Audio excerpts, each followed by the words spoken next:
Hello, how are you all? On today's show, we're going to talk about the purpose for suffering, why we suffer, what makes us suffer on Elevate. I know that we're supposed to be elevating. Hopefully it'll be an elevated conversation with the gorgeous Kristin on Elevate on the United Public Radio Network and the UFO Paranormal Radio Network.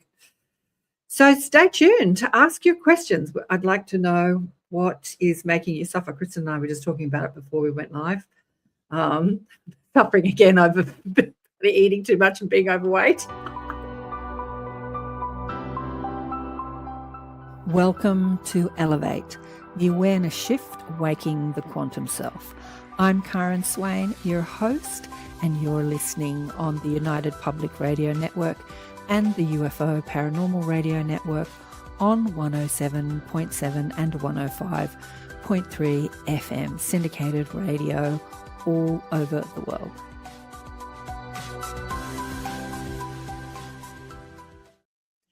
G'day to everyone listening on the United Public Radio Network on the syndicated radio station. Thanks for tuning in. Thanks so much for tuning in. Here am I sweltering in Sydney, Australia. I've got the fan on, so my hair's blowing in the wind. And even Kristin, that's down there in Utah, has got, she took a scarf off, but she's cold. And I've been watching the world freeze over there in North America and Canada, watching y'all freeze. It's just like that snow, that blast of, amazing what's happening in the world. We've got the biggest bushfires and floods going on down here, and you've got the biggest snow. Yeah, Mother Nature, everyone's saying it's all man-made, but Mother Nature is speaking. She is speaking. What do you think, Kristin? Well, because it's not something I feel I have much control over, I just let it be what it is. And I don't think about it too much. Although, I do believe that there are those that manipulate our weather, but I don't always know when, and I can't do anything about it. So I just let it go. Weather is definitely being manipulated. I mean, they talk about it. Even I went to a Oceans Festival a couple of years ago, and there was a guy speaking about, very proud of how he could manipulate the weather, the technology that they were using to manipulate the weather. And it's a good thing in some parts where there's drought and they can create rain. It's a good thing.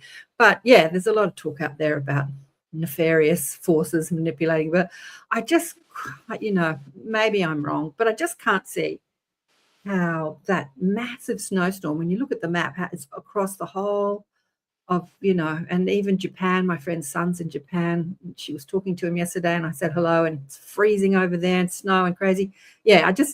I don't know. Can we do it on that scale? I don't think so, but I could be wrong. But Mother Nature definitely can do it on that scale. She's amazing. We're talking about suffering today. Is Mother Nature suffering? Maybe.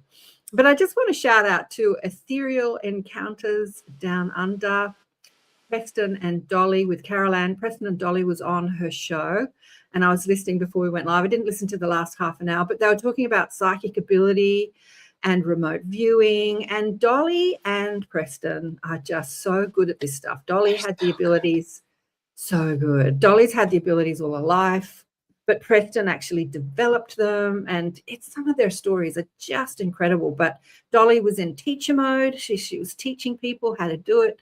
She gets in teacher mode. She gets very like, do it like this and do it like that. Very, what's the word? Just do it.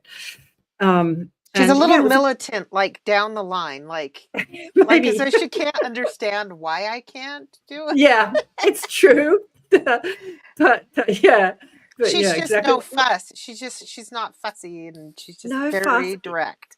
Because she's done it all her life. When something comes so easily to you, I guess it is hard to understand why people don't find it easy. But for the most of us, us.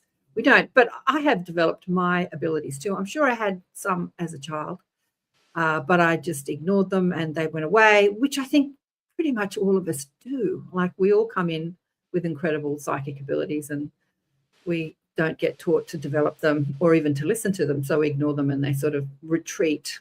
The other ones dominate, our other, physical senses dominate. But it was a great show. So go over to Ethereal Encounters Unveiled and check that out. Preston also streamed it on his platform, but it would be great to give KAren some love. Her YouTube channel, Ethereal Encounters Down. I keep going to say Down Under, Unveiled. Ethereal I know Encounters you said Down Under, Ethereal Encounters Down Under. No, Unveiled. But yeah, so suffering. Why do we suffer? Why do we suffer? What do you think, Kristin? Why do we suffer? I think because we're used to it, where we expect to suffer. Sometimes it's part of our, our culture or the family we grew up in. If they're a bunch of complainers, people grow up being complainers, and complaining creates suffering. I believe, but I also think there's a bigger picture. Like, I chose this life, and there are challenges that I asked to have placed in my way when I was on the other side doing my life plan, so that I would learn. And so to gloss over all suffering and to gloss over everything, does that serve?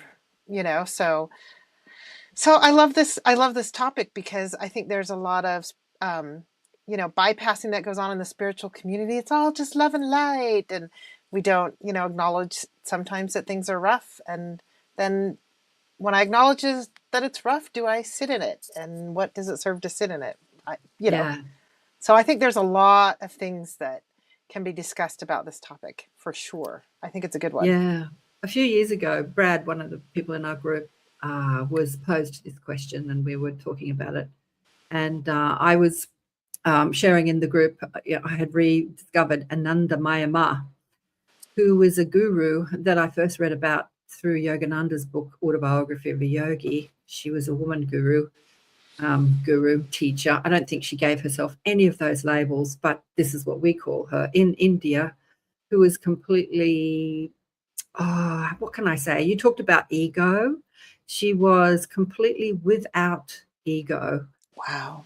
In that her full identity was identified as who she is, as soul or the divine or God. I mean, the vernacular that she used, again, coming from Sanskrit being interpreted into English, things but that's the sort of God, you are God, she would tell everybody.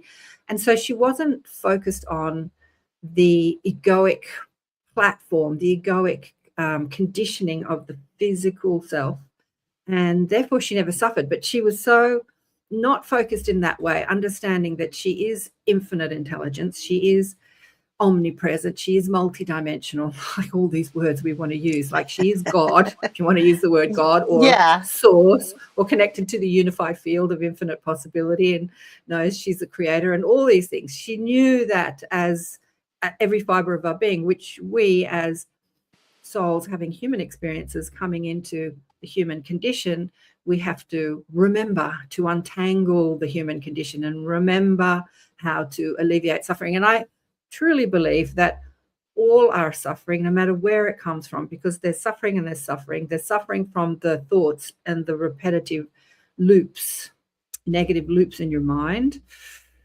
You and I were talking about that when it comes to eating and food and, emotional eating. On this guy, I recognize the loops that are going. And then there's suffering like being caught up in a tsunami or a tornado or, pain. There's different types of suffering. Mm-hmm. But she was so not connected to the physical world. She didn't even need to eat or do all the things that physical people do, because she was sustained by that source intelligence. But her disciples used to feed her, like, eat, put some food in your mouth, coming from the human condition that in order to survive, you need to eat. And she's like, it's fine. But she didn't argue with them. No, I don't need to eat. Don't feed me. She just allowed everybody, to do what they wanted to do, to be where they were, to have their conditioned mind, to be at the level they were. She was just in that place of allowing that we talk about as we talk about law of attraction and how to manifest what you want. First ask, then orchestrate, then allow. And that allowing process, just let it be. The Beatles sang about it. Let it be, let it be, let it be. allow. And in that place of allowing and letting it be, suffering ceases to exist. But Byron Katie would say, all suffering comes from you believing your stressful thoughts, which I think is it's so simple, and yet to practice it, not so simple. I'm just having an image of somebody getting swept away. There was a movie about a family that was caught up in the 2004 tsunami, and there was some graphics. What was that movie called? And there was some graphics in the movie depicting them being swept away by the tidal wave and being underwater. I can look it up and see, but I remember it. Yeah. It was the graphics in the movie were amazing to depict what someone was going through in that suffering. It was incredible to watch it. It was frightening, but incredible to see how Hollywood had depicted that. And the impossible. The impossible. Yeah. And so there's that sort of suffering. And, are we in panic and fear during that? Right. It would seem pretty normal. But when you are really focused in that higher mind and you understand you are not the body, and in fact, you are not even this life, you can just say, okay, this is happening. I'm out of here, and just leave your body. And maybe if your body survives, pop back in later. Like, oh, my body's really bashed up, but I've got more to do in this life. I'll pop back in. And some NDEs have spoken about that, haven't they? Yeah. And people that go through trauma pop out of their bodies too, but something lingers because they remember it or it washes up on them later in life. So yeah, and going back to what you were saying about like what Byron Katie says about, believing your stressful thoughts. For me, when I've been in a situation like somebody that I'm close with and the relationship is there's struggle or there's pain in it, I actually turn on me and I go, and what you were saying about, I don't remember her name, the one that was the guru type person, but Ananda Mayama. That wasn't the name she was given when she was born. She was given another Hindu name, but Ananda. I think Ananda means God. I'm not sure. I'm not up on my Sanskrit. Maya. I mean, it all means something. It's the name she was given. Well, and the thing is, like what you were saying about her, where if they're like, you need to eat more, and rather than fight them, she just allowed. And so, what I have found in situations where it causes like me stress or just frustration, that I just have to turn on myself and go, what am I placing in that? And it's generally expectations I have on them. And then I also always say to myself, like, is it worth it? Like, what does it really matter? Does it really matter to me if I let somebody feed me a piece of cake if it totally gives them pleasure? No, it really doesn't matter. Rather than going, are you listening to me? I don't want cake. Oh my gosh, they're always trying to force cake on me. Are you listening? Like, I just have to let it go, and, or if I say, no, thank you. And they're going to get mad at me. I just have to go, do I care that they're mad at me? Not in this instant. So I'll just let them be mad, Right. So I do generally feel like it's whatever I'm projecting on the situation. Absolutely. When it comes to, my day-to-day living, experience. Yeah. Where I go wrong, when I say go wrong, where I suffer is what you said. We suffer because we have expectations of others and they don't meet our expectations. So my expectations of others are people to be straight and honest with me, because I'm a very straight, honest person. I've been criticized for that. You tell me what I need to know, but you say it in such a, honest, straight way, and it doesn't digest well, because can't you just snow over it a bit and, come around it? And I'm like, no. But I expect people, and when people are really straight with me, people call me out for my BS. I actually really enjoy it. I remember Brandon Thomas did that with one of the shows I had. He's like, you're in your limiting thought forms, you're believing something. And I'm like, oh, damn, you're right, I am. Like, I actually really appreciate it. Some people don't appreciate it. But when I was in India, there's Shirley's 100%. When I was in India, they have a belief system that they'll lose face if they don't know the answer to something. So rather than lose face or whatever their belief system is, they'll just lie to you. So when we were traveling around India, my husband and I, we were asking, where's the next bus stop, or where's the train to here, or how do we get there? When people didn't know, they would just send us on these wild goose chases. say, oh, you go there and you go there. And it was always, well, not always, but 90% of the time wrong. And that stressed me out. Like that was so, it's like, why can't they just say, I don't know. That's so funny. I didn't know that. Thank you for the cultural example. I'm thinking now of the British, and I was engaged to a British man decades upon decades ago, but we were together for like 3 years, and he pointed something out to me that I do hear in other films, but that the British generally live their life in fear of embarrassing themselves or upsetting the other person. And so when I watch, British films and things like that, and I see them like dance around these topics and overly like apologize and get super embarrassed and it actually stresses me out too to watch that, because it's like, it's not that big of a deal that you stubbed your toe on my chair. Like, but they do incur that suffering on themselves in that way, so yeah, I guess we can't put every British or every Indian into one box. No, agreed. Yeah, when we have experiences. But I remember even asking a guy at a nice hotel. We found a decent hotel. We paid a little bit more for it, but it was clean. There wasn't mold halfway up the walls in the bathroom and everything. And I was like, oh, I can relax, a fleshy white person in a third world country suffering because of all the, the environment is so different over there. It's so different. Anyway, and I said, how do we get here? And the guy behind this rather nice reception area goes, oh, take the train. And I said, now the train's clean. Are you sure the train's the best way to go? Oh, very clean, very nice, very nice. And we got on this train. I couldn't even sit on the seat. I'm like, that was so dirty. Oh, no. They're not going to say, yeah, the trains are hideous here in India. They don't keep after them. Yeah. So be aware, be aware that it's not if you're not traveling first class on a train, or I don't know, there were different classes, you're going to encounter things that you're not used to as a Western person. Yeah. But, yeah.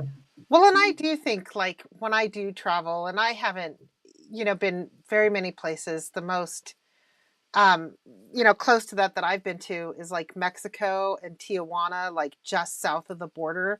There's parts of Mexico that are kind of sketchy for me, but I do think, like, I've, as an older person, as an adult, like, people have lived in this country or in this town or village for thousands of years, and they are fine. So get over yourself, Kristin. And I do find that I'm like, it's not that big of a deal if I'm a little hot. Like, I actually used to hate getting hot and sweating all the time. Like, up until about, I would say like 10 years ago, I had a shift where I was like, I'm all hot and sweaty, but nobody cares but me.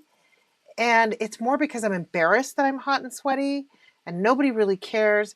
And also, I'm just enjoying how beautiful that I get to feel heat on my skin, that I get to feel the sun baking on me, and that I get to show that I'm alive by the, the sweat trickling down my back. Like, it really shifted to just learn to appreciate it. And so I only care if I'm hot and sweaty if somebody's like, are you okay? Because I'm going through menopause and I get hot flashes. And but I moved to a place where I don't care anymore. I remember years ago during the Academy of Nights, where I used to facilitate a group called the Academy of Light. We had a guest teacher, much like the shows. I brought the group online, but except that we would gather in person, we'd do a meditation, and then we could all eat biscuits and drink tea afterwards and chat to each other, which was lovely. And we'd listen to a guest teacher. We were talking about mindfulness. I think the person that started the Academy of Night, I think it was her son talking, and he had studied something, consciousness or mindful. And we were talking about, I remember having this epiphany of, instead of being upset that you've got to wash all the dishes, if you're in that centeredness of in the moment, and as you said, rather than fussing or stressing about the work you need to do or how hot you are, try to appreciate where you are. And I said to him, you mean like enjoying the hot water on your skin when you're washing the dishes? And he said, yes, exactly. And that was over 20 years ago. And every time I wash the dishes, I go there. I have to say I don't do it in every part of my life, but I go there while washing the dishes instead of like, all right, washing the dishes. I'm like, Oh, feel the nice heat of the water on your hands as you're washing the dishes. Like, appreciate something. Yeah, change the story around suffering. Hey, Mish, how are you? Yeah. Yeah. KAren and Kristin. And it sounds, and do we sound terrible? Like, these are total, like, first world problems, like, I have to wash the dishes. I have to wash the dishes. Because there is, suffering that goes on in the world where, like, there could be a drought and people are actually starving, or absolutely, or an illness goes through, or fires, and you can't gloss it over, right? It's and it does find, and I think, not that I don't believe that there's, like, somebody in the sky that points down and these guys need to learn to come together and be better friends. So I'm going to wipe, half their town out and make them come together and learn how to be better. But I think those are the things that come out of suffering, is when we can get together as communities, or human helping other humans and things like that. So yeah, well, I think that, as you said before, when we're planning our life, because time doesn't exist on the other side, we can see all the probable scenarios, and what can I learn from that experience? I'm in a tsunami, I'm in a bushfire, I'm in a flood, I'm in a snowstorm. Oh, yeah. And, there is this great opportunity to meet my neighbors for the first time, to help others, to be of service. Mish shares, if I'm going out, I always think about when I'm coming home. That's funny. Makes things seem quicker. That's so funny, Mish. You're funny. Actually, I'm a bit like that too. But with everything that we're going through here on Earth, and there's a lot of suffering happening on the planet, because Mother Nature is doing her thing, whether you call it Mother Nature or the powers that be, doing their thing. I think it's a bit of both. I think it's predominantly Mother Nature. I could go into why I think that's happening, but I won't. But yeah, we're in the middle of a huge shift, and chaos is the reason many of us change. It's the reason why we break those looping patterns that we get stuck into as humans. Those looping patterns, those conditioned thought forms that just loop in our head. We go over them and over them and over them and over them. It breaks the pattern when there is a situation. It breaks that pattern. It gives you the opportunity to choose something else. But I wanted to play a bit of what Ananda Mayama says. Let me see if I can share screen, get this happening, and tell me if you can, y'all tell me if you can hear it. And hopefully my computer, which is full, will play this well. She talks about this. Why do we suffer? I am Ananda Mayama. You've cried in the darkness? Haven't you? Asked the silence. Why me? Felt the weight of a world that never promised to be gentle. And somewhere beneath all that pain, you wondered if anyone heard. She did. Ananda Mayima. The joy permeated Mother. And when they asked her, why do we suffer? She smiled. Not because suffering was small, but because she saw what we could not. There was a man once. His face was wet with tears. He had lost everything he thought made him whole. He came to Ma, collapsed at her feet, and asked, Ma, why does life hurt so much? She didn't look away from his pain. She let him cry. And when his breath finally steadied, she spoke words that would later be recorded in Matri Vani, the sacred words of the mother. She said, the thorn that pierces your foot is not your enemy. It makes you stop. It makes you look down. It makes you remember you are walking. We suffer because we have forgotten what we are, forgotten where we came from, forgotten whose breath moves in our chest. You see, suffering is not punishment. It is a love letter written in fire. The divine does not wound you to destroy you. The divine wounds you to wake you. One evening, as the sun painted the Ganges gold, a young devotee sat beside Ma. His voice trembled as he asked, but Ma, if God loves us, why does he allow pain? Ma smiled that gentle smile of hers, the one that held oceans of compassion. And she told him a story, later preserved in As the Flower Sheds Its Fragrance. She said, when the child plays in the dirt, absorbed, laughing, the mother lets him play. But when the sun sets and danger comes, she calls him sharply. Sometimes she even pulls him by the arm. Not out of anger, out of love. That pull? That ache in your chest? That loneliness that has no name? That is her calling you home. You were never meant to find peace in what breaks, in bodies that age, in loves that fade, in dreams that crumble like sand. You were meant to break so you would stop building castles there. At the Kankel ashram, people would come carrying their griefs like stones. A woman once sat before Ma, shoulders shaking, asking through her sobs, "How do we bear it, Ma? How do we survive the losses?" Ma's eyes, dark and infinite, held hers. And she spoke words that Bithi Kamakerji would later document in Life and Teachings of Sri Anandamayi Ma. She said, "This world is a river. And you keep trying to stand still in it. Of course you suffer. Suffering comes when we cling to people we call mine, to moments we call perfect, to versions of ourselves we call me. But the river moves, and the tighter you hold, the more." Ma reached out, touched her hand with fingers light as petals. "We let go," she whispered, "not because we are weak, but because we are held." Then Ma closed her eyes, and in that sacred silence, she spoke words recorded in Sadvani. She said, "You think you are the wave, afraid of crashing, but you are the ocean. The wave rises, the wave falls.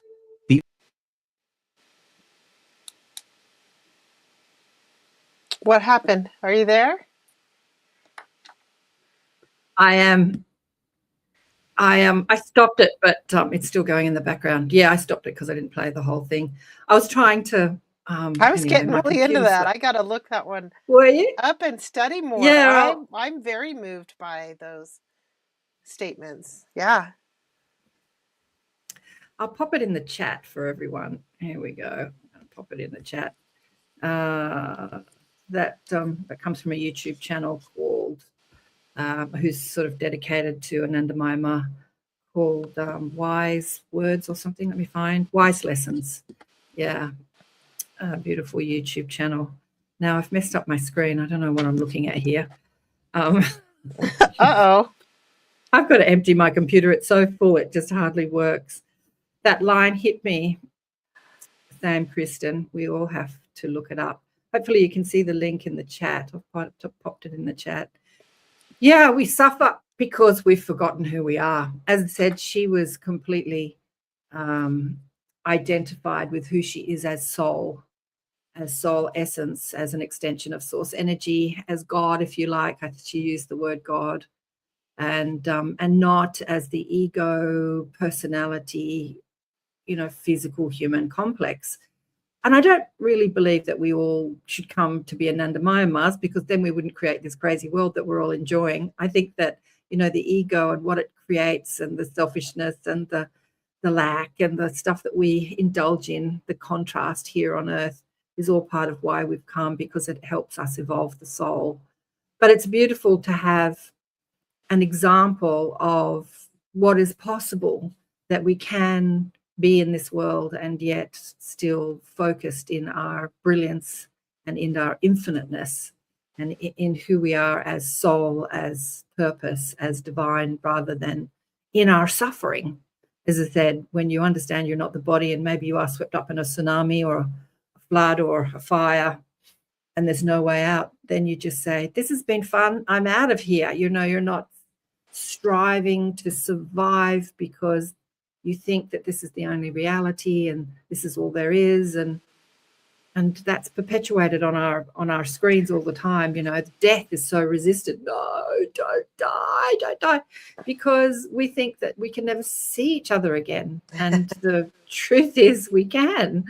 And Preston and Dolly were just talking about this. One of the things that Preston said on Ethereal Encounters with Carol Ann, one of the things that Preston said on one of my shows was, when he's out of body at night, he's just hanging out with his whole family, dead and physically focused. So his siblings that have reemerged, that have died, have left the physical body, and his siblings that are still incarnate, that are still in the physical body. And he was reiterating on Carol Ann's show today that he always is amazed that when he's talking to his brothers or sisters who are out of body at night, hanging out in different realms, they can't remember. And he said they're so conscious, they're so awake, they're so knowledgeable. Like he said to them, do you know you're not in your body at the moment? They go, of course we do. Like, of course we do. What a stupid question, Preston.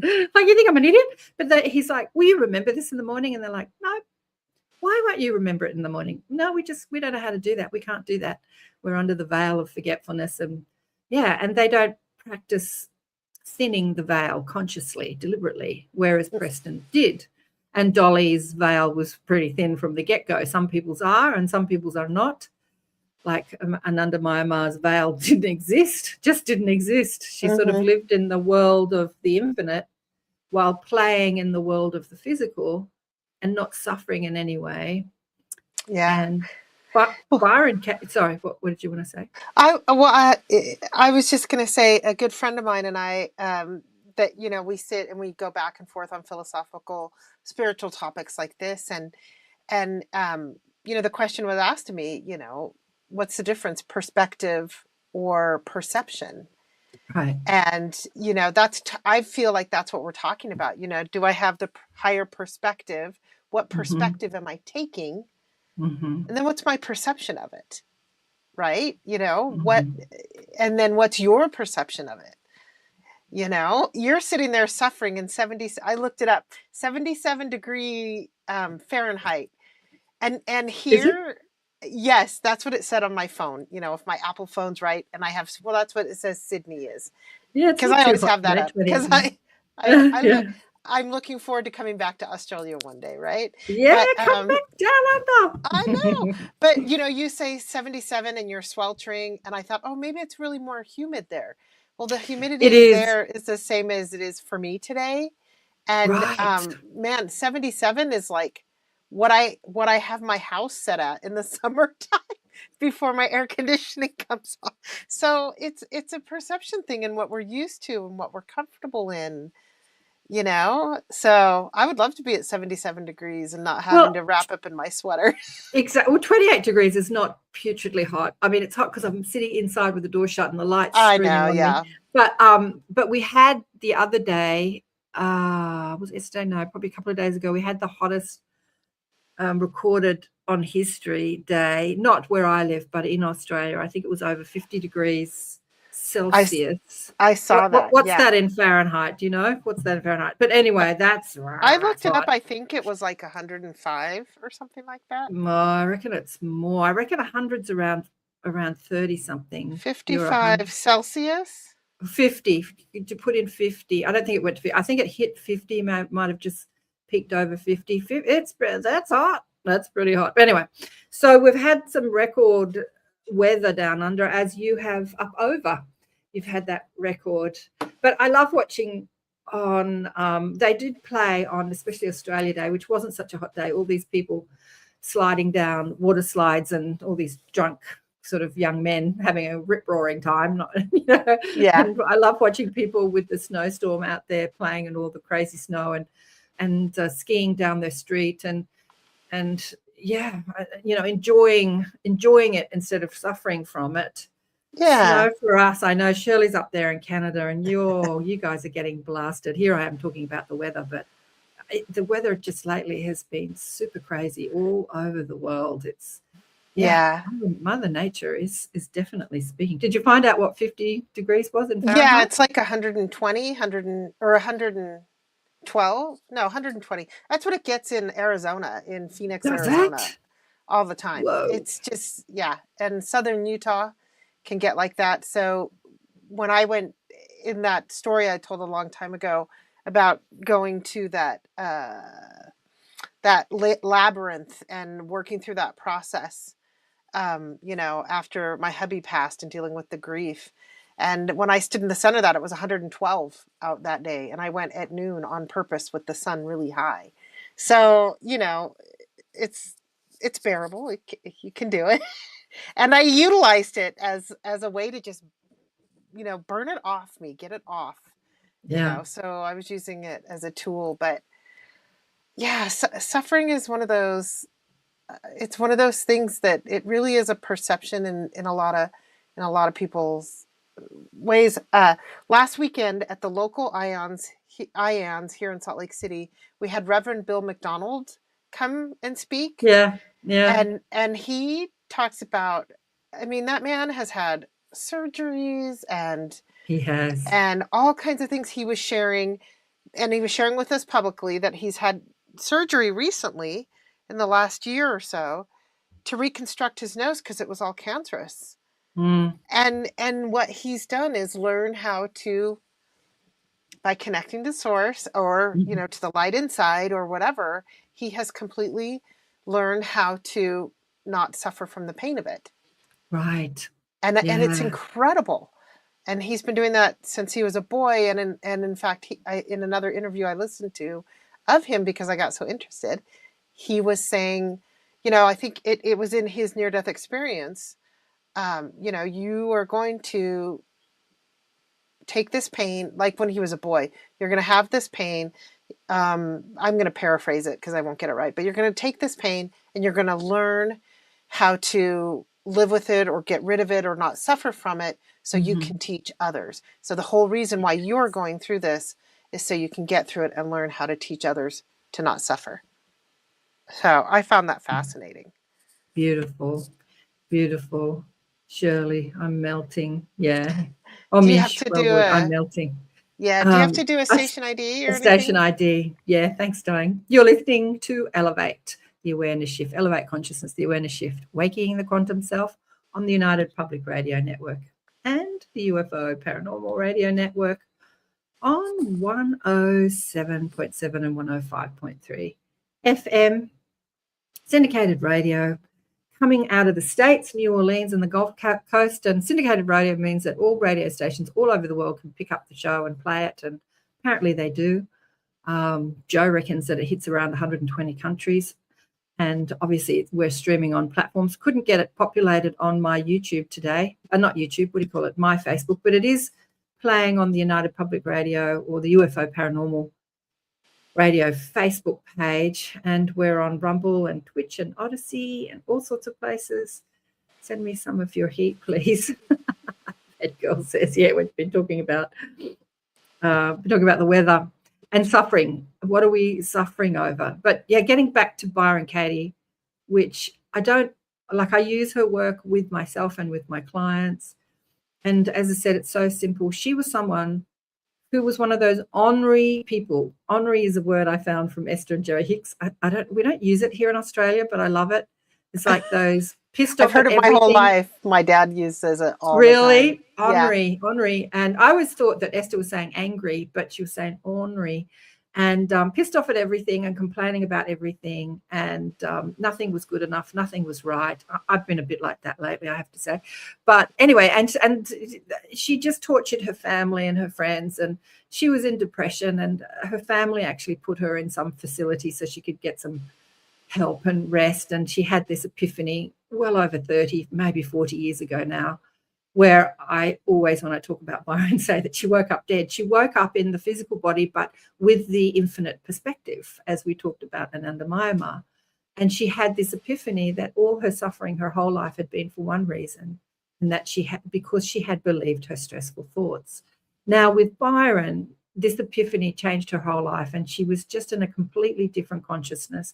Doesn't happen to all of us like this, or probably hardly any of us like this, where all her stressful conditioned thought forms had just melted away, and she was living this perspective of the infinite time, infinite peace, infinite love, and no worries, mate. You know what I mean? Like in that place of allowing that Esther talks about, or we talk about, or Amanda Myanmar talks about, in that place of just let it be. And so people noticed that she changed and said, what's happened to you? And she said, I don't know, come and live with me and find out. And then she developed the work, which is for Christians. Right, you love the work. You love the work. Yeah, so, and it's because she understood that all our suffering is because we believe our thoughts, not because we have the thoughts, but because we believe them to be our truth. And so when he's lying to me and she's lying to me and she doesn't love me, and so she developed the work 4 questions and a turnaround. And so interesting that when you ask the question, is it true? We're so invested in our story. It's like, yes, can you absolutely know it's true? Like, yes, I can absolutely know it's true. The next question I love is, how do you react? How do you feel? How do you respond when you believe that thought? Well, I get angry, I get pissed off, I get sullen, I retreat, I don't talk to people, I push people out of my life, I eat, I smoke, I drink, I find someone to have sex with, whatever survival mechanism we think is going to fix our stressful thoughts. And then the next question is, who would you be without that thought? I just love that question. It doesn't mean it changes your life, because you have to do the work after that. But to be aware, to be conscious of what you're doing with your thinking, like, who would I be without that thought? And people often are so, they're so amazed by this answer, because it always comes down to, I'd be at peace. I'd be free. I'd be happy. Like, if I didn't believe that thought, everything would be good. I'd be happy. I wouldn't be in suffering. Mm-hmm. So, it's such a powerful way of living your life to question your stressful thoughts and find a way to turn them around and find a way to find a new perspective, as you were saying, or a new way of looking at things. Reframe it, change your story. My girlfriend was screaming at me yesterday saying, you're in this story about how you believe this builder is always lying to you. And I said, yeah, you're right. I am in that story. I've been trying hard to change it. Is it a story or is it the truth? And have we had that? Well, it's the truth, yet? but it's still a story. It's the truth, but it's still a story, because when you change your story, the truth changes. Like Wayne Dyer, when you change the way you look at things, the things you look at change.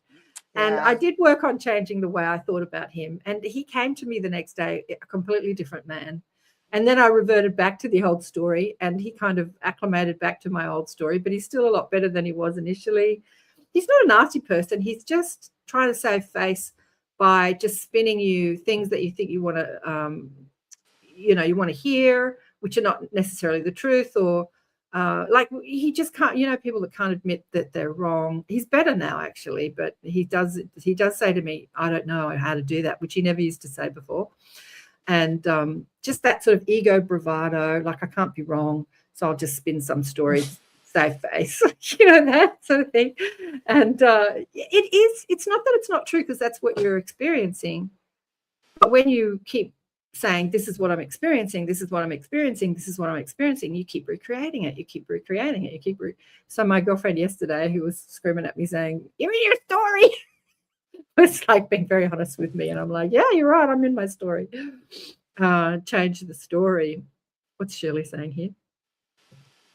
Perceived I suffered on the hot, humid, hazy days because my news people on the TV said that over and over again. Suffering was the program on our 6 o'clock news. I stopped watching the 6 o'clock news. Yeah, the news loves to pump out reasons to suffer. Exactly. What's Mish saying here? CERN has stuffed up all our reality. Maybe it's not us. It's what CERN has done. Yeah. Well, there's another story, a reason to suffer. Yeah, we're talking about the weather. Lots of people are saying it's CERN. And thanks, I made it. Well, and the thing is too, like, when it comes, and I'm just going to say this about the weather, one of the things, and it's taken me years to get here, but it's like, I'm a human existing on this planet, and I'm most comfortable at 74 degrees with minimal humidity and the sun and a light breeze. Am I going to get that all the time? No. Am I going to be fine?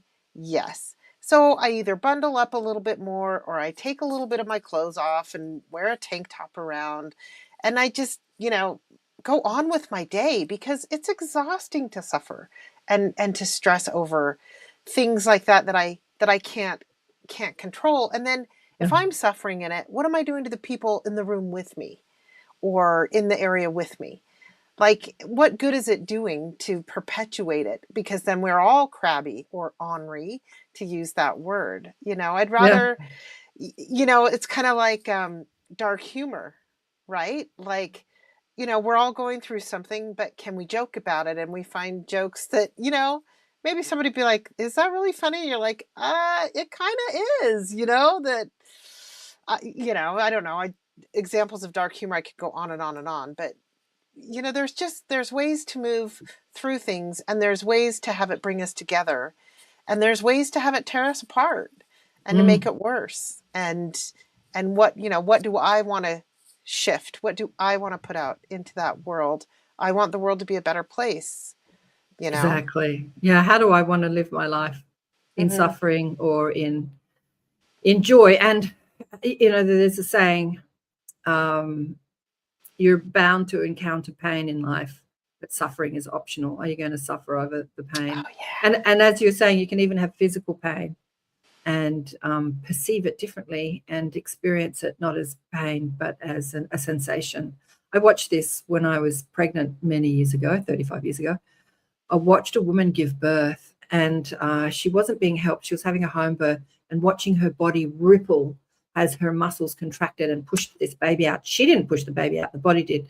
And she was just in this meditative state, and she wasn't suffering at all, even though her body was doing what we perceive as intense pain when we're screaming, drugs, as I did when I was giving birth.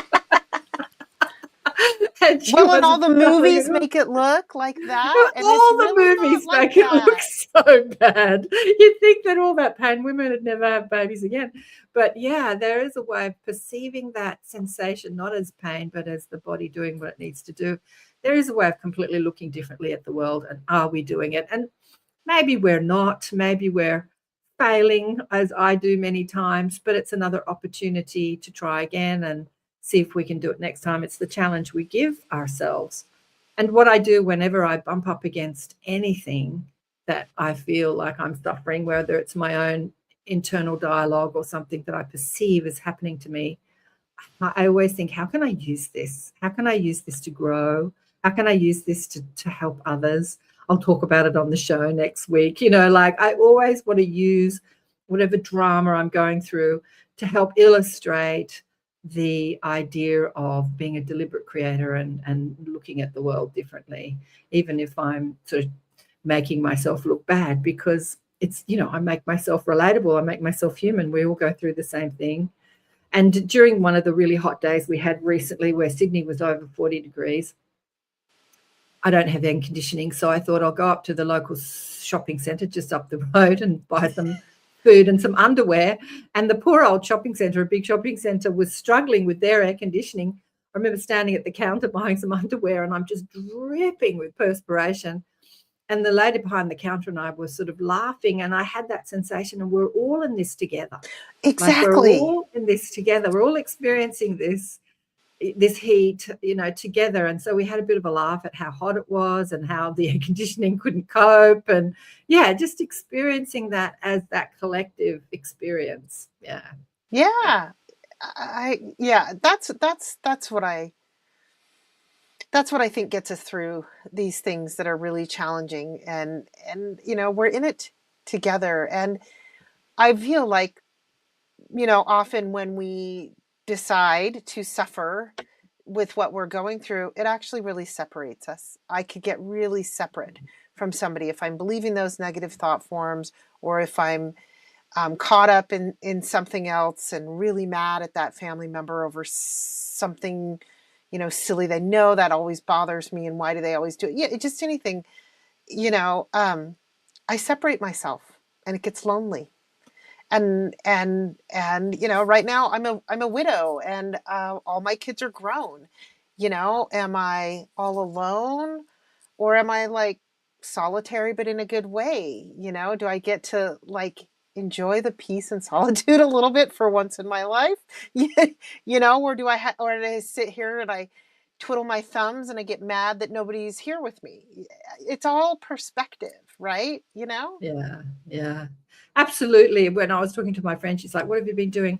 And I don't do much these days. Like, I'm not going to this concert or that pub or that restaurant or this play, or, I'm not a doer anymore in this third act of my life.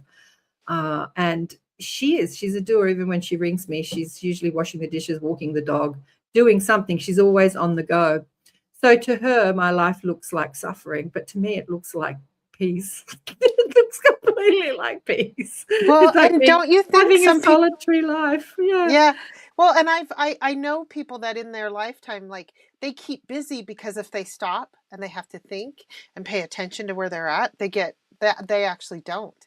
So some people keep busy to avoid sitting in peace and listening or sensing or going deep, Yeah. So there's, oh my gosh, I could go on and on and on. I keep touching my face because I've got the fan on and my hair keeps tickling my face. But yeah, I think it was Joe Dispenza. Was it Joe? Who was it? Talking about women who live alone and what an amazing, enlightening situation that is for many women. I can't remember what he was saying, but I'm like listening to it because it's me, and I'm like, yeah. And he was saying, like, you're really with yourself. Exactly. He was talking about what you were talking about. You're not out there sort of bumping up against the world and everybody else's thought forms. You have to be with your own thought forms, and it's an incredible opportunity for self-realization, self-enlightenment, to be solitary and alone. And many people who are seeking that will do that deliberately, go to an ashram and sit alone in meditation.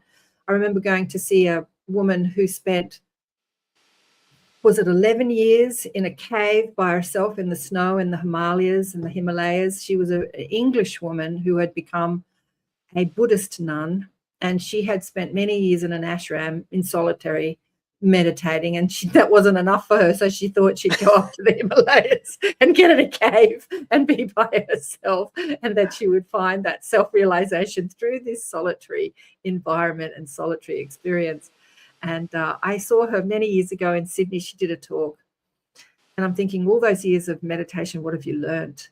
And she said a lot of things, but the thing I took away was that she, after all this time meditating, she went to her guru, her Buddhist guru, and said, I had this idea of creating a nunnery for women who had joined the Buddhist religion, who wanted to elevate themselves within the hierarchy of the Buddhist religion, because they only taught the boys. The women weren't taught any of the practices, only the boys, right? And she thought, maybe the women who would like to receive the practices and the teachings too. And she asked her guru, do you think that's a good idea? And he said, well, or should I go back to my cave? She said, I've got this choice, start a nunnery or go back to my cave. And he said, well, if you're back in your cave, you're in nirvana, you're in bliss, you're in that place that you've created for yourself, where you're connected to the divine and flowing that pure positive energy, even though it's freezing and you're in a cave. Or start a nunnery and you'll bump up against resistance and problems and money issues and everybody, you'll bump up against all this, not suffering so much, but challenges. Your choice. Do you want just this peace, or do you want this challenging life? And he just gave her that opportunity to choose, and she chose to start the nunnery. And and being out there in the world trying to do something, you do bump up against people's thought forms. A lot of people didn't think that women should be educated in the Buddhist ways, and then she had to find the money, and then she had to so there was lots of challenges. A lot of challenges. And that's what I took away from her talk, is what her guru had said to her. Well, and that choice that she made. Do I have perpetual bliss, or do I dive into life and all that challenges me? Yeah. Well, and I'm thinking about, I know a little bit about beautiful Shirley that's in our chat, and her and I are somewhat opposites. I love to be out, and I love to be out around people, and she is more comfortable staying indoors for long periods of time, or staying home. And somebody else in the chat was like, yeah, I got to go out in the world, and I'd rather just, hurry up and get home. And what it is that there's no one right way to do it. Exactly. Some people, that bliss in the cave, that is ultimate. That's amazing. And somebody like me, to be like not around anybody would drive me nuts, ever. But we're just all so different. And knowing that we're different, it's just choice. Yep. And also knowing that person sitting across from me has that choice too, right? Because they're different than me. Exactly. We're just all, there is no one exact right way to do it other than, find the way to let those negative thought forms. Let it go, let it be. I remember I did the personal growth course in my 30s, and I had this idea, wouldn't it be great to write a song about all that I've learned that would change the world? And somebody else had that same idea, and they were working really hard to create some song. And I think that song has been created by the Beatles, back in the 60s. Let It Be is probably the most enlightened song. It's one of my favorite songs in the whole wide world, honestly. Let it be. Yeah, that's such a profound song. And those guys, they had their Indian guru. They were on the path of seeking remembrance or enlightenment. Hello, car park free. And so letting it be. But I'd love some more interaction with this. If people are listening through the syndicated radio station, I'd love to hear from you and to hear how you're receiving the shows. Either go to my website, KarenSwain.com, and send me a message, or go to my YouTube or Rumble or Odyssey, you'll find me, or Facebook, and send me a message. Tell me about, how you are overcoming your suffering, what you perceive as suffering, and how you've overcome it. I want to hear from you. How are you overcoming what you perceive to something that you suffer over? I don't want to hear why you're suffering and all the story of like why everything's so bad for you. We're good at that as humans, talking about our problems, but how you're seeing it in a new perspective, how it's serving you, how it's changed your life, how you've grown from it, what you've learned from it. How has the contrast we experience here in this earth environment has served you as an evolving soul, as a spirit, as a soul having a physical life experience? Yeah, I think that it's an important conversation. And what are they saying here in the chat? They're all chatting amongst each other. Yeah, somebody invited Carrie, I guess. Yeah. Mish, did you say it's 50 degrees where you were? I think I saw that in the chat. Is it 50 degrees where you were, or was that the other day? So I'd love to hear from you all, leaving a comment on the YouTube channel. We're streaming on my YouTube channel, which is KAren Swain. I think it's Blissful Beings, but if you put in my name on YouTube, you'll find me. Blissful Beings, ATP Media, and the United Public Radio, the UFO Paranormal Radio Network YouTube channel, and the UFO, what's this one called? The UFO Gods and Extraterrestrials YouTube channel, which is connected to the network, and Twitch, Odyssey, and Rumble. So I'd love to hear your comments and how you're overcoming what you're perceiving as your suffering. Yeah, let's go there. What have we got? 2 minutes left. How are you overcoming it, Kristin? Well, okay, I'm going to go there. I honestly have become very comfortable with the belief that I made a really big life plan before I came down here. And even though I have choice, there's different directions I could have gone, but there are things I want to experience. And when you talk about like Dolly and Preston and leaving the body and going to the astral, when I learned some of the teachings from like Dolores Cannon and other places where we leave our body every night and we sit with our team and we go, okay, it's actually going to be really good if I do this. Oh yeah, we think it'll be really good if you do that. And look, it's going to get you on that path down there. And not that I created it all to guilt myself, but I actually really am comfortable in that knowledge that it's changing all the time.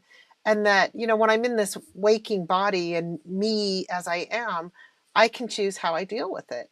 And Absolutely. And then I think, but there's something else going on that I may not remember, but yeah, I wonder what it'll be like next week, or what will it be like next year, or in the next 5 years, Yeah. I know that soul plan thing. It's like I've chosen this, even though my ego personality complex would not choose this drama, contrast, experience, suffering, trauma. There is a part of me that did choose this. My soul had a plan. And the question is, what's the plan? Like, what's the plan? What am I learning from this? Why did I choose this? What is the opportunity in this? What is the opportunity in believing my stressful thoughts? Or what is the opportunity in the trauma I'm going through and the bumping up? You know, like what? So the earth is going through so much shift and change. And as we've talked about endlessly today, weather. Like, what is the opportunity in this for humanity collectively? Like, what is the opportunity in the suffering? And as Amanda Mayama says, that, what did she say again? That suffering, but the suffering remains. Yeah, she said during that little thing that I played that we suffer because we've forgotten that we are divine. Mm-hmm. So, yeah, to contact that divine aspect of us, that higher aspect of us, what do you want to call it? Your angels, your spirit guides, your soul, your higher self, God, whatever name or label you want to put on infinite intelligence, source creator intelligence. Like, what's the plan, man? Why is this? What is this experience giving me? Oh, we've run out of time. We've gone over. And Mish, I don't even know where to start. So Car said that Car Fast 3. They're talking about writing a book. She put overcoming what I needed to explain in a book. She's going to put it in a book. Soul integration and major shadow work. Oh, beautiful, darling. I'd love to hear about it. Yeah, let me know in the comments after the live. Let us know, Kristin and I. I'd love to hear about how you're overcoming. And as you write it in the comments, you enlighten us and you enlighten everybody that reads it. So I'd love to hear your words in the comments after the show. Thank you, everybody. Thank you, beautiful Kristin. And yeah, lots of people on the last show, we talked about the third eye, asked us to do a part 2. So yeah, we'll look into that. We'll maybe do a part 2 next week, huh? Go more into the third eye and what that. But I want to get Dolly, and I'd love to have a big, gang, a big group talking about all those psychic abilities. I so enjoyed the show before us, Ethereal Encounters, with KAren and Dolly and Preston. It's such a great conversation about who we are as expanded beings, as psychic beings. Oh, I've got to go. It's 2 minutes over. Big love to all of you. Bye, honey one.